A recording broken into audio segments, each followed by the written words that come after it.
Social scientists are recognizing the incredible value that religion provides to our well-being.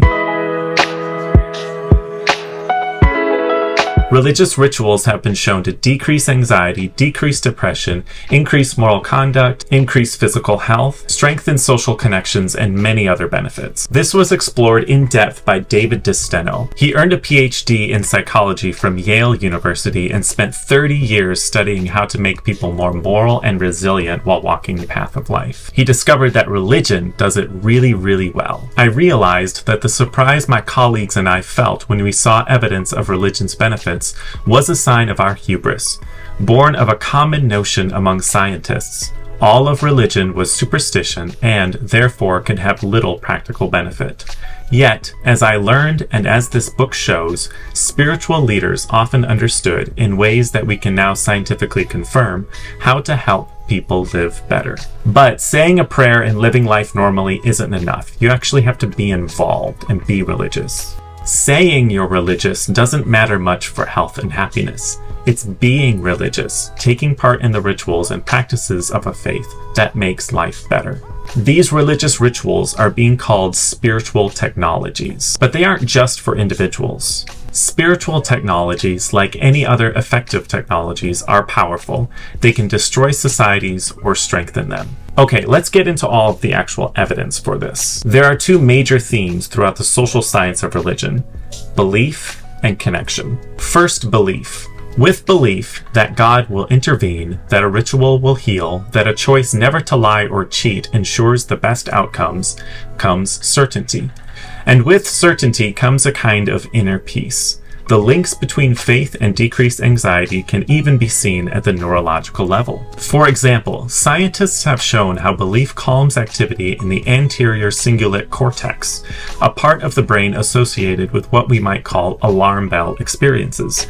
When we feel annoyed or threatened, certain patterns of activity in the ACC intensify. When neuroscientists measured activity in the ACC as people were confronted with decisions in which they made errors, those who had stronger belief in God showed less activity than did others. In other words, believers showed less anxiety at the neurological level about making perfect choices. In a similar vein, researchers also found that letting believers reflect on their faith before making decisions further reduced ACC activity in the face of errors. Simply put, thinking about God made religious people calmer. Okay, second, we're going to talk about connection. Humans are social creatures. We need community, and being alone is really, really bad for us. Loneliness is as dangerous as smoking in terms of its potential to shorten people's lives. It impairs immunity, worsens inflation, and increases blood pressure, all of which are linked to maladies like heart disease and diabetes. DeSteno's team did a really interesting study on synchronous movement. Now, synchronous movement is moving together. Dancing, bowing, swaying, even praying and singing together all count as synchronous movement. The study did something really, really simple but really brilliant. They put pairs of strangers together, had them wear headphones, and then just tap their hands to the beats that they heard. But some couples heard synchronized beats, like music, where they were just tapping their hands to a beat, and other couples heard randomized beats, so it would just be just random beats. Here's what's interesting. Following the tapping, we asked each pair how similar they felt to their partner. As we anticipated, those who had tapped in time felt a greater link to each other.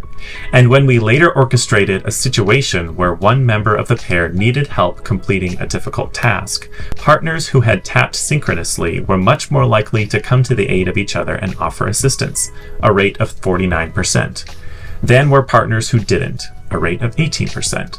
One simple act of synchronized movement was all it took to make people feel connected enough to almost triple their rate for helping a complete stranger.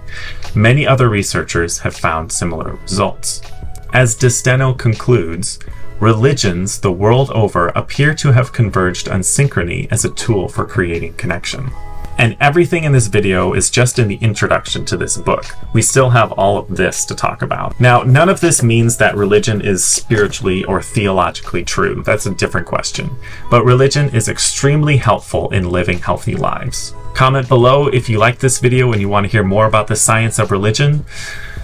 Other than that, that's all I have for you today. Hit the button, hit the bell. Catch you later.